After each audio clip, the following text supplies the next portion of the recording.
You ask Tiger to solve. This deals with linear equations with one unknown. The final result is x equals 5/2. Let's solve it step by step. Simplify the expression.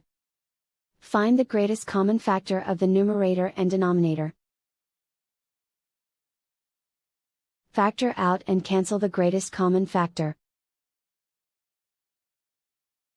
Simplify the fraction. Swap sides.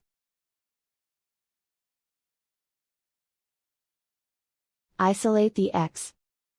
Multiply both sides by inverse fraction 15/2. Group like terms. Multiply the coefficients. Simplify the fraction.